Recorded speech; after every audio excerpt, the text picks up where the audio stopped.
Hi, this is Kaushal from University of Illinois Chicago, and I'm an MScs student, and I'm going to be presenting my homework 2 for course CS441.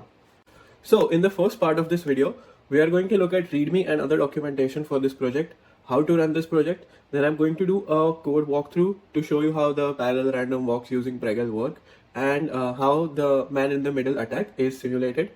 So this project is a man-in-the-middle attack simulator, and this means that we have a network and nodes, and in this project's construct we have two graphs which represent the network's structure. One is the original graph and the other is the perturbed graph.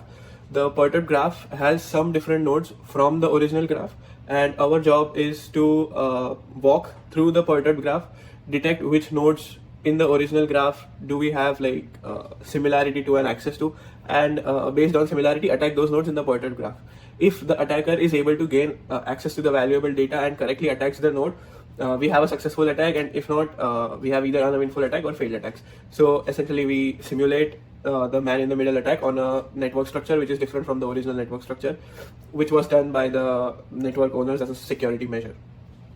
Now let's take a look at the algorithms that have been created / used in this project for the parallel random walks and the man-in-the-middle attack simulation. So before we begin with algorithms, in this project I am using the GraphX API to create the graph, and I'm also using Pregel for the parallel walks computation.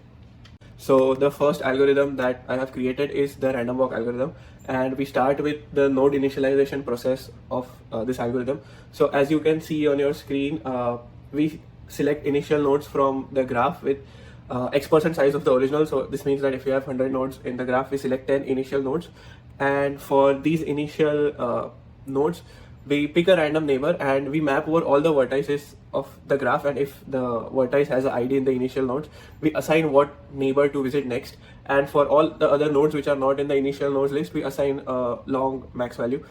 This means that when we start our Pregel computation, it is going to know which nodes to start from, because they would have their next neighbor value and not the long max value. Next, we come to the Pregel API that has been used for the parallel random walks.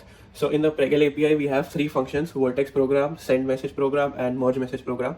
So the vertex program is a function that runs on all the nodes that have received a message, and the send message program runs on all the triplets of the nodes that received the message. So basically, if node A receives a message, all of its triplets are going to be node A, its outgoing edge, and the destination node. And then the third function is the merge message function, which runs if a node receives multiple messages. So in this case, we start with the vertex program, and the vertex program essentially just assigns the new value to the vertex attribute. This means that the send message function would have sent a particular neighbor that this vertex has to select, and we extract that from the message and assign to this node's value. Then we go to the send message function. In the send message function, we are going to receive triplets, and we know that as in the initialization in the vertex program, we assign this node's attribute to represent which neighbor to select.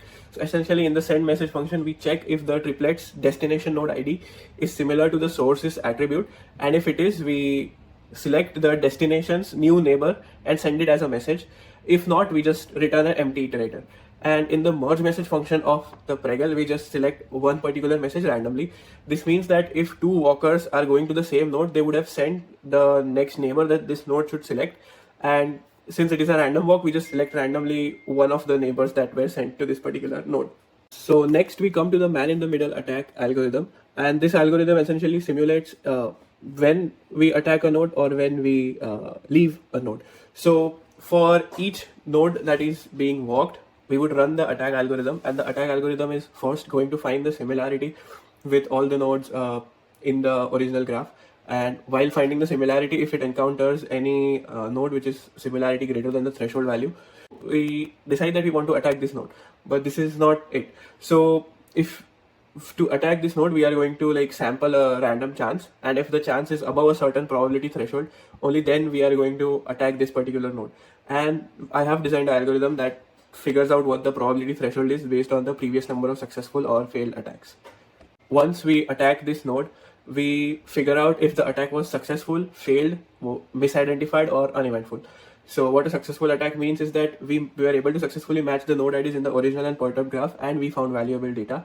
What the field attack means is that we were not able to match the IDs in both the graphs, and we did not have valuable data. This means that we encountered a honeypot. A misidentified attack means that we were not able to identify the IDs, but there was no valuable data. And an uneventful attack is when we were able to identify the IDs correctly, but there was no valuable data. Next, we come to the setup and usage of this project. So we clone the repository, we run sbt clean compile assembly, and then if you want to run tests, you can do sbt test. Then the usage of the program is we submit the job to Spark, we give the main class, and then we have the original graphs node file path, perturb graphs node file path, and perturb graphs edge file path, and we also provide the output file path. Okay, now let's do a walkthrough through this code. So this is my main.scala file, which is also the controller for my code. So here is where I have initialized my nodes and edge RDD, and I'm also initializing my original graph to be processed using GraphX. And then we also have the neighbors RDD, where we have information about which neighbors a node has, which can be used during the random walks. I have some accumulators here which are going to be used to keep track of successful, failed, misidentified attacks over all the iterations, and we have iterations configured using the configuration. And in these iterations, we run the Pregel simulation function. The Pregel simulation function starts random parallel walks, and it does the man-in-the-middle attack simulation in each parallel walk at each node, and and it runs for the number of selected iterations. So we have here like the initial graph computation logic, the initial message for the Pregel function, and the actual Pregel function in its like iconic Pregel API look. The next thing that I want to show you is the my configuration file. So here it is. I have two configurations. One is the simulation config, and the other is the man-in-the-middle attack config, which has like the thresholds and probabilities that I'm using. So this is the actual random walk package where I have created the functions which are being used in my Pregel call. So this is my Vertex program, and as explained in the algorithm, this is where we do the man-in-the-middle attack simulation, and this is also where we get the neighbor's value that should be selected in the send message function, and if it's not long.max value, that is when we update our attribute with the new neighbor node. The send message is where we check if this source's attribute is equal to the destination ID of the triplet, and if it is, that is when we select the neighbor of the destination node and send message to the destination node with the neighbor ID that it should select. Yeah, and as I was saying, the Vertex program is where we attack. And then coming to the merge message, it just selects one particular message randomly. So going to the MITM simulator file. So this is the function where I attack a particular node with the original graph. And for all the nodes in the original graph, we run the attack function. The attack function is the function which decides if we are going to attack or not. And if we attack, it returns the number of successful, failed, misidentified, and uneventful attacks. So the next part in this project is the visualization of the parallel walks that is done. So the red nodes are the initial nodes, and the blue nodes are all the nodes which are visited in the walk. And as you can see in the GIF, we have multiple random walkers that start and traverse the graph. And based on the size of the node you see on your screen, it means that how many times the node was visited. It is proportional to the times it was visited. Yeah. So I have created some example log files from my complete run log files that can be used to visualize the random walks at my deployed website for the graph visualizer. So this is how the logs are. They contain messages passed from initial nodes to the first neighbors. This means that whatever communication happened at super step 0, and then we have the communication that happened at super step 1, which means that these are the messages that was passed at super step 1, and then we have the communication happening at super step 3. So now let's go to the website and actually start the visualization. So I come to this website, I choose my log file, and I upload it to the website, and then I run start, and that's how the visualization starts. So again, as you can see, multiple walkers are initialized and they start traversing the graph, and the size of the node is proportional to the times it was visited. So let's also take a look at multiple visualizations, and I'm going to speed the video right at this point.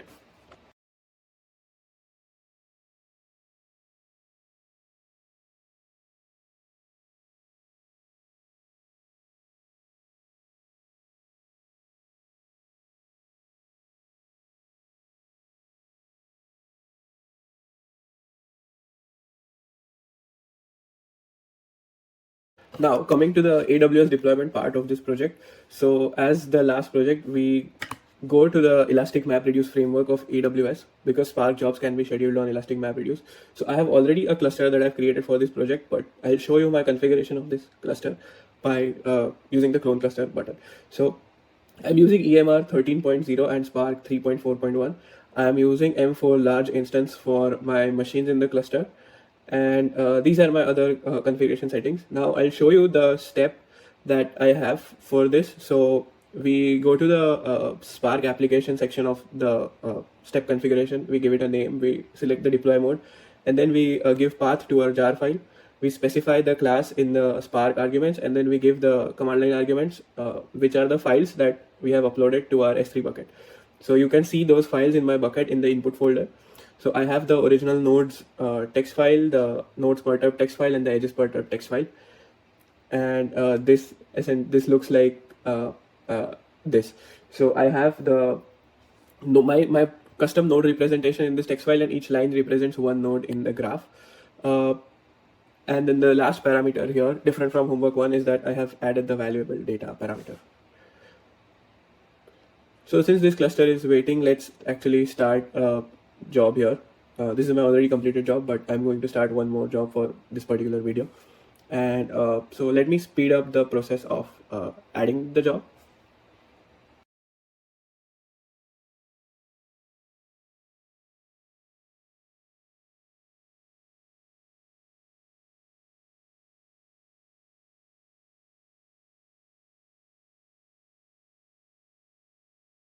So I have added the job and its status is pending. So it is going to be run soon and we'll get the output soon. But let's inspect the logs of the previous job. So I have the std error logs, which had all the warnings, and I have the controller logs, which are the logs of my controller node that essentially gave the jobs to the workers. So I have a different bucket for this project where I'm generating all the logs for my jobs, and here it is. So now the jobs have finished running, and let's actually inspect what the output means. So yeah, I'm going to go to AWS S3 and clone my output folder recursively into my local directory. So that is done using the AWS CLI. Right, so we have downloaded all the files. Now let's inspect them in VS Code. So the file was generated in 4 parts. And the first file contains the total successful attack that I was able to carry out in this simulation, the total failed attacks that happened during this simulation, total misidentified attacks that happened during this simulation, and the last file contains the total uneventful attacks that happened during this simulation but did not have valuable data. Alright guys, thanks a lot for watching my projects.